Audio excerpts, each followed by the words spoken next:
Assalamualaikum warahmatullahi wabarakatuh.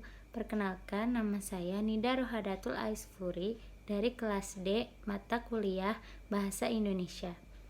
Saya akan mempresentasikan hasil kerja saya, yaitu menganalisis jurnal yang telah saya baca. Yang pertama yaitu penulis dari jurnal tersebut. Penulis jurnal tersebut yaitu Sri Haryati yang berasal dari STIE Perbanas Surabaya. Yang kedua yaitu judul. Judul jurnal tersebut yaitu Pertumbuhan Kredit Perbankan di Indonesia, Intermediasi dan Pengaruh Variabel Makroekonomi. Lalu masalahnya yaitu yang pertama, terjadinya krisis keuangan global menjelang akhir tahun 2018 mempunyai dampak terhadap industri perbankan di Indonesia. Lalu, kelangkaan likuiditas menyebabkan penurunan kepercayaan sektor korporasi dan rumah tangga terhadap kondisi perekonomian. Lalu, menurunnya kapasitas permintaan dan produksi di sektor real berpotensi kuat terhadap kualitas aktiva perbankan. Selanjutnya, gejolak keuangan dan penurunan permintaan akibat krisis keuangan menyebabkan terdepresiasinya nilai rupiah. Tekanan inflasi yang cukup kuat dan meningkatnya suku bunga juga berdampak pada penyaluran kredit perbankan di Indonesia. Metode penelitian yang digunakan yaitu deskriptif kuantitatif, berupa meneliti pada populasi atau sampel tertentu. Teknik pengambilan sampel yang dilakukan dengan pengumpulan data menggunakan instrumen penelitian. Dengan demikian, laporan penelitian ini menganalisis data yang bersifat menguji hipotesis yang telah ditetapkan. Hasil penelitian mengidentifikasi bahwa fungsi allocation fund approach telah berjalan dengan baik. Pada perbankan nasional variabel yang merupakan aktivitas operasional bank, pertumbuhan DPK dan pertumbuhan pinjaman diterima mempunyai pengaruh positif signifikan terhadap pertumbuhan kredit, sedangkan pertumbuhan ekses likuiditas mempunyai pengaruh negatif yang signifikan.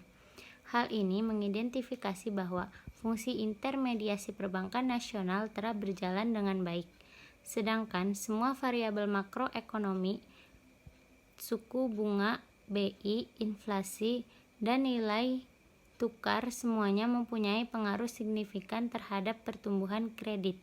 Namun, demikian krisis yang terjadi pada pertengahan 2008 tidak menghambat pertumbuhan kredit yang disalurkan.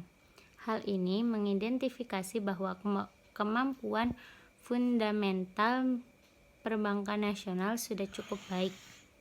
Pada bank asing campuran yang beroperasi di Indonesia, variabel pertumbuhan DPK, pertumbuhan pinjaman diterima, dan pertumbuhan ekses likuiditas mempunyai pengaruh positif signifikan terhadap pertumbuhan kredit. Ini berarti bank asing campuran yang beroperasi di Indonesia juga telah menjalankan fungsi intermediasi dengan baik. Namun, demikian semua variabel makroekonomi, suku bunga BI, inflasi, dan nilai tukar mempunyai pengaruh yang tidak signifikan. Hal ini mengidentifikasi bahwa struktur bank asing campuran ditentukan oleh kebijakan dari kantor pusat atau negara asal. Yang terakhir yaitu kesimpulan.